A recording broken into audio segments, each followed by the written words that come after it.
Alex Deschênes, bonjour et bienvenue On n'est pas du monde. Salut Antoine, je suis content d'atterrir dans votre studio pour la première fois. Ah ouais, on est très heureux de t'accueillir. Tu es doctorant en philosophie, tu diriges l'organisme Équipe Ignis, dont la mission, là, je résume à gros traits, là, est entre autres d'accompagner des jeunes dans l'accueil de leur sexualité, avec tout ce que ça implique. Jeunes, couples, parents. Oui, c'est vrai aussi. Tu as fait des conférences, des camps d'été, des retraites. Tu as rencontré dans les dernières années des centaines, voire des milliers de jeunes, je pense, là, si tu exagères. Avec les conférences, peut-être des milliers, mais sinon dans les camps, on parle plus d'une... De 1 à 1, là, des centaines, quelques centaines. C'est ça. On est plus dans la centaine. Alors, je serais curieux de savoir, Alex Deschênes, c'est quoi les questions qui préoccupent le plus les jeunes? Quelles questions ils te posent là, quand tu donnes des conférences, par exemple? À vrai dire, ils ne posent pas tant de questions. C'est-à-dire que, en fait, au départ, ça reste que c'est un sujet qui est intime, qui est délicat, qui est un peu même pour les adultes, qui est difficile à parler. Et puis, mais ils ont une grande soif. Ils sont heureux qu'on leur en parle. Et qu'on parle surtout, souvent, on va leur parler de la biologie ou sur Internet, évidemment, ils découvrent toutes sortes de choses, mais c'est rare qu'on parle à leur cœur. Alors ça, quand on éveille, on parle de l'amour, puis on parle aussi de leurs blessures et tout ça, ils sont tout oui. Et après, dans un deuxième temps, là, les questions, elles viennent. Puis les questions, bien évidemment, elles reflètent un peu la société d'aujourd'hui, c'est-à-dire des questionnements. Ben souvent, en fait, c'est qu'ils accueillent avec beaucoup de joie ce que je peux leur partager au sujet de leur désir profond d'aimer, d'être aimé, d'être heureux, de faire quelque chose de grand de leur vie, puis d'un amour qui dure, d'un amour qui se donne, ça parle à leur cœur. Et donc souvent, ben là après, oui, mais qu'est-ce qui arrive dans X situations? Donc là, les sujets comme l'homosexualité ou les détresses de genre qui reviennent. Puis souvent, faut de la patience parce que des fois, on pense qu'une question a été résolue. Puis des fois, j'étais surpris une fois dans un camp comment la même question 3-4 fois, on dirait, revenait. Comme si, il y a vraiment, faut répéter. Que ce soit ces questions-là ou tout simplement même les notions importantes là, au sujet de l'amour, mais pour que ça descende, ils ont vraiment besoin d'entendre souvent. Mais ils apprécient énormément de pouvoir, en fait, souvent, on a une vision un peu limitée de la sexualité. On pense à la génitalité, à ce qu'on fait, tu sais, des actes, que ce soit jeunes et adultes. Mais en réalité, la sexualité, c'est la beauté d'être incarné, d'avoir un corps, d'être homme, femme, d'avoir un cœur puis un corps fait pour aimer. Donc, quand leur vision de la sexualité s'élargit, là, ils sont prêts à rentrer un peu plus dans des sujets spécifiques ou l'intimité. Là. Donc, il y a une nécessité d'ouvrir un peu plus, de ne pas seulement réduire la sexualité à la génitalité. Oui, mais pour soi-même aussi, c'est-à-dire comme intervenant, comme parent, de se questionner sur comment est-ce que je vois la sexualité. La sexualité, c'est loin d'être juste un acte sexuel. C'est le fait d'être un homme, une femme incarné avec des désirs, avec des émotions. C'est ça pour moi la sexualité, là. Le fait que je sois devant une femme, devant l'altérité, devant un mystère. Puis ça nous concerne dès l'enfance. On grandit à travers ces relations-là. Tu parles d'altérité, il y a quelques minutes, James nous parlait de l'importance statistique là, des pratiques auto-érotiques. Là. Tantôt, je bégayais en essayant de nommer ça, mais finalement, à l'adolescence, c'est de la découverte du corps. Ça doit être un peu révolutionnaire. Là, il y a quelque chose du mouvement vers l'autre qui... Comment t'entends ça, les stats que James vient nous donner? Et évidemment que les jeunes sont très exposés aujourd'hui plus que jamais. Ça, c'est l'énorme différence par rapport à notre génération. Déjà, on commençait à l'être avec l'Internet. Puis les générations avant, c'est cette exposition au quotidien. L'Internet qui, à mon adolescence, fallait mobiliser la ligne téléphonique. La famille, alors que maintenant, on y a accès sur son cellulaire, on se cache dans un coin. L'Internet, même, je dirais la pornographie, elle est à la recherche de nos enfants, il faut le savoir. Là. Puis l'autre chose, si on aborde le sujet de la pornographie, qu'il faut quand même savoir qu'on mentionne très peu et qui n'était pas mentionné dans les statistiques, c'est qu'il faut dire qu'elle est de plus en plus violente et dégradante. Et donc, nos jeunes sont exposés à des images de la masculinité et de la féminité qui font peur. Pour une jeune fille, aujourd'hui, c'est pas encourageant d'être une femme parce qu'elles se sentent menacées, parce qu'elles ont l'impression qu'elles vont devoir faire des choses qui vont contre leur dignité, même leur protection physique. Quand on pense que maintenant, il y a certains sites qui hébergent des vidéos où ce n'est plus des scènes pornographiques très contrôlées, mais c'est des hommes qui ont presque commis un viol puis que ça a été filmé. C'est-à-dire que il y a vraiment un jeune a accès à quoi? À de la pornographie gratuite. Qu'est-ce que c'est la pornographie gratuite? C'est de la pornographie faite par des amateurs. Alors à ce moment-là, c'est monsieur, madame, tout le monde qui mettent ce qu'ils veulent en ligne. Alors, et c'est ce qu'il y a de plus... Nos jeunes peuvent être exposés, s'il faut le dire, là, peut-être, la bestialité, ils savent pas, mais des viols, des personnes qui sont séquestrées, qui sont droguées, de la pédophilie. Ils voient ça. Une jeune fille qui a peut-être l'air d'avoir 18 ans, mais qui en a 15. Ça, c'est sans parler que la pornographie en tant que telle est complètement fausse. Oui, il faut dire qu'un jeune cherche à voir des jeunes. Un jeune de 13 ans ne veut pas voir une femme de 20 ans. Donc, la pornographie, moi, c'est un sujet qui me tracasse beaucoup. Après, moi, c'est quelque chose aussi que j'aborde avec les jeunes sans les culpabiliser parce que ça a aussi traversé mon adolescence. J'ai aussi été touché par ça. Je veux dire, j'ai été addict moi-même là, quand j'étais ado. Et le fait d'en parler d'abord pas pour me victimiser, mais le fait que moi-même, j'ai été violé par la pornographie très jeune. En fait, à 5 ans, j'ai vu mes premières images pornographiques. Donc, le fait de dire ça à un jeune, que d'abord, la pornographie, t'en es victime, ça enlève les défenses. Puis là, ils sont prêts à accueillir. En fait, ils savent très bien que ça... En fait, c'est que ça fausse notre regard, parce que ça nous apprend, évidemment, à utiliser, à chosifier, à consommer. Ça ne nous aide pas à entrer. Tout à l'heure, tu mentionnais les statistiques aussi par rapport aux relations avec les autres. Faut dire que les gens ont beaucoup de difficultés à rentrer dans une relation, pas juste de corps à corps, mais de regards qui se croisent. Un homme et une femme, c'est difficile. Ils savent pas du tout comment aborder l'autre parce que ils sont pris dans cet univers virtuel. Si je soupçonne que mon enfant, là, qui est en 12 et 17 ans, je pense qu'il en consomme, je suis pas trop sûr. Ça serait bien. Je pense qu'il fait ses devoirs dans sa chambre, mais il me semble que son français est pas si bon. Ses résultats en maths sont pas fameux. Je pense qu'il faut être prêt à avoir ce genre de discussion-là avec notre enfant.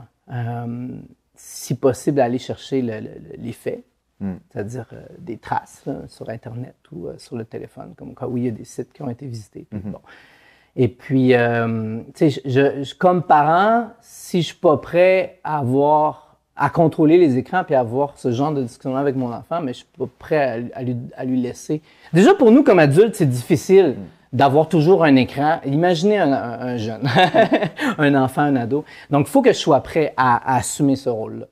Puis, et donc, je dirais la première chose, c'est je dois donc avoir une première discussion avec mon enfant. Parce que j'espère que ce ne sera pas juste, voilà, on va avoir la grande discussion, mais qu'on entame un dialogue. Faut rester calme, je pense. Puis, d'abord, rappeler à notre enfant à quel point on l'aime, puis que peu importe ce qu'il fait sur l'ordinateur, sur Internet, peu importe ce qui arrive, on va toujours l'aimer. Puis ensuite, exposer honnêtement ce que vous avez trouvé ou vos doutes, si ça reste un doute, là. Je vois qu'il y a eu, telle visite, etc. Et puis, et quel genre... En fait, il faut d'abord peut-être se faire une bonne tête nous-mêmes, mais ensuite exposer, mais qu'est-ce que ça peut faire sur eux, sur leur sexualité, le fait que justement, ça nous apprend à...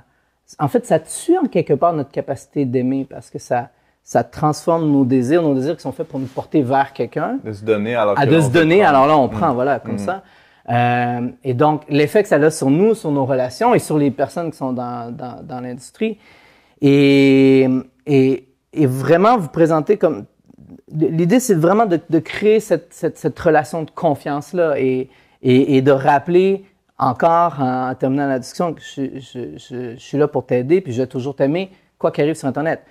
Après, je dirais dans la même discussion, donc rester calme puis avoir cette discussion très honnête, franche, et peut-être lui donner la chance de comment lui peut vous aider? C'est-à-dire, quelle serait une solution que lui pourrait trouver pour l'aider à se tenir, à tenir la pornographie éloignée? Puis l'idée, je pense, c'est vraiment que vous ressortiez de cette discussion-là avec, de part et d'autre, une plus grande confiance. Ouais. Et évidemment, on va s'aider là-dedans. Puis ensuite, il faut concrètement bloquer les accès. Je pense qu'on peut très bien, dans une maison, établir une règle comme quoi, les écrans, c'est dans les lieux communs, c'est pas dans les lieux privés. Donc, la toilette, la salle de bain, aucun téléphone. Donc, peut-être que, comme adulte, peut-être que c'est vrai que si j'ai des enfants, il faudrait que je pense moi-même à me donner cette règle-là. Donc, et peut-être avoir un panier dans la maison où vous mettez vos tablettes, téléphones, puis que quand quelqu'un le sort, il est à la table à manger. Et donc, c'est en commun. Bloquer concrètement les accès sur Internet. Le Wi-Fi, le réseau sans fil. À partir de telle heure, ça se fait. Ça. La meilleure application que je connais s'appelle Covenant Eyes. Qu'est-ce que c'est? Donc, c'est vraiment un filtre qui va... Tout ce qui se connecte au réseau, non seulement ça va bloquer les sites pornographiques, mais ça va aussi vous donner un rapport s'il y a une recherche qui est faite, donc vous allez le savoir. Puis aussi, vous pouvez, en ajoutant, supposons, un téléphone ou une tablette, même si la tablette est déconnectée ou va plus tard sur un autre réseau, ensuite, quand on va se reconnecter au Wi-Fi, vous allez quand même le savoir. Ah ouais. Et le dire à votre enfant que c'est pas, l'idée, c'est pas je contrôle puis je te surveille, c'est, tu sais... Il existe ce moyen-là pour t'aider. Oui, c'est pour t'aider, voilà. Et l'idée que je veux te protéger, tu vois, parce que ces images-là peuvent rester longtemps dans ta mémoire, puis à quelque part, c'est un viol de ton innocence. Parce que, comme disait James tout à l'heure, ce n'est pas la réalité des choses. C'est pas là des relations authentiques d'amour. Puis ça fausse complètement. Je pense qu'il faut se rendre compte, comme société, l'univers dans lequel baignent en ce moment nos enfants et à quel point c'est dommageable sur notre propre sexualité puis sur la leur. Moi, j'ai connu plusieurs adolescents qui m'ont dit de déjà avoir leur appareil avec eux toute la nuit, leur cellulaire ou leur ordinateur. Puis, donc, non seulement ils ne dormaient pas ou ils dormaient très mal parce qu'ils étaient accros, donc ils passaient leur soirée sur Internet, sur leurs réseaux sociaux, etc. Où ils pensaient. Ouais, puis Dieu sait après sur quel site ils allaient. Là, non. Ouais. Et donc, faut pas même au-delà de la pornographie, il y a déjà d'autres enjeux. Là, oui, déjà l'addiction à l'écran, donc éviter les lieux privés. Tu parlais de la grande discussion. Là. Moi, non, mais il y a quelque chose de mythique presque. Je sais pas comment vous voyez ça. Comme ado, l'avez-vous eu cette grande discussion-là sur les rapports hommes-femmes? Ce qui est drôle, c'est que moi, je l'ai eu entre guillemets, puis c'est moi qui l'ai initié. avec mon père, à l'époque, j'avais en même temps des idées... un peu, je voulais lui annoncer que j'avais ma première blonde, puis des relations sexuelles et tout.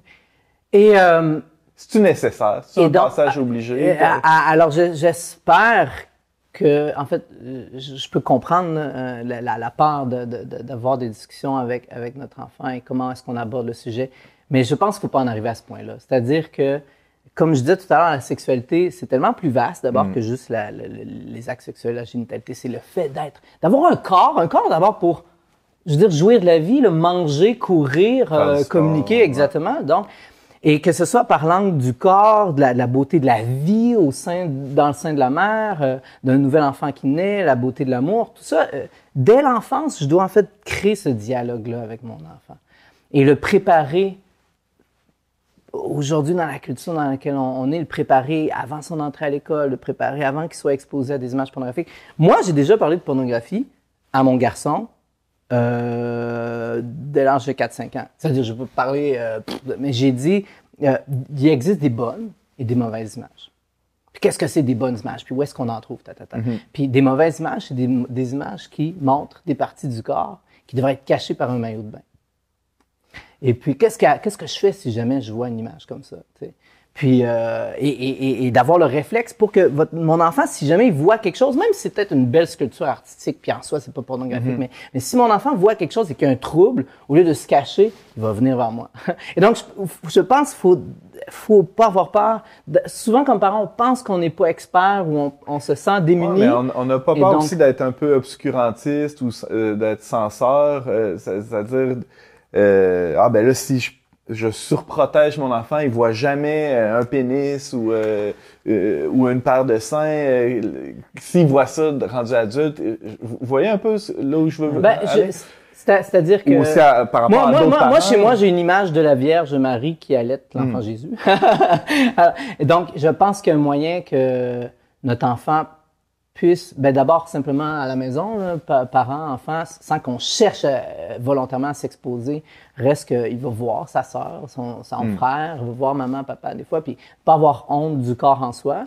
Puis en effet, je pense qu'il y a un danger des fois à vouloir trop bien faire, à surprotéger nos enfants, même par rapport, je vais donner un autre exemple. Aujourd'hui, avec les questions, par exemple, de tout ce qui touche le gender et les détresses de genre, un livre comme, c'est un livre en anglais, en fait, il existe un livre pour les enfants qui s'appelle, c'est I Am Jazz, puis Being Jazz pour les adolescents. Donc, c'est une ado, c'est ça, Jazz Jennings qui a écrit ça pour les enfants. Et donc, évidemment, moi, mon premier réflexe pourrait être de se dire, si je vois ce livre-là à la bibliothèque, mon Dieu, je veux pas que mon enfant le voie.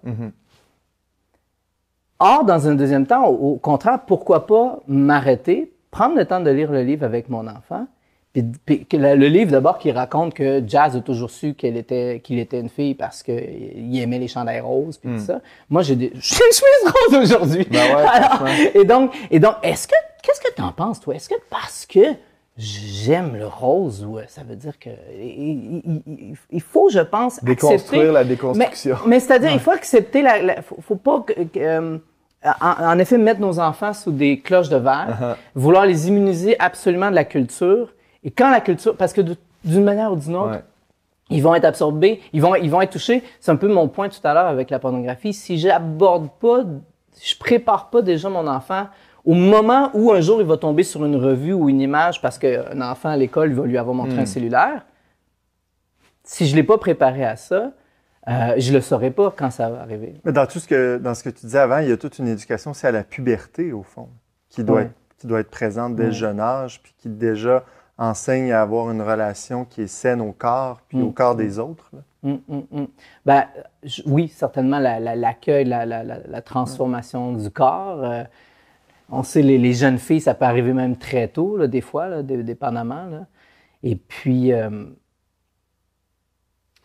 Alex, excuse-moi, oui. Non, c'est bon, tu peux y aller pour on parlait de la grande discussion, mais c'est ça, il y a le rôle aussi des parents, c'est-à-dire leur exemple avant même qu'ils ouvrent la bouche, ça, j'imagine ça joue. Mais si il y a peut-être des gens qui nous écoutent qui ont dont le couple bat de l'aile ou même des parents des pères monoparentales, des mères monoparentales, qui aimeraient montrer un exemple de vie affective, mais qui sont... je pense... Comment on fait? Deux choses. La première, je fais avec ma réalité. Puis tout à l'heure, je donnais l'exemple de moi avec la pornographie.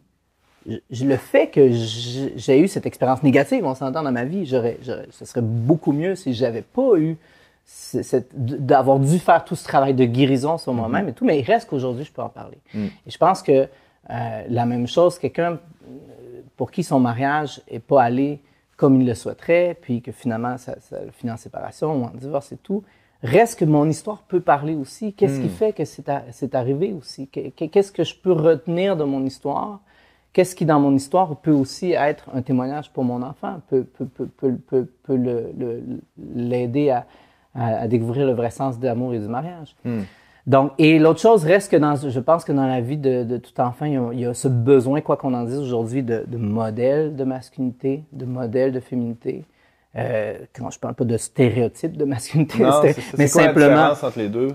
Honnêtement, je pense qu'un homme qui est bien dans sa peau, il est plus, ou une femme qui est bien dans sa peau n'est plus obsédée par sa masculinité ou sa féminité. Est-ce qu'on peut le dire de même? C'est-à-dire que, tu sais, il me semble qu'on est simplement qui on est dans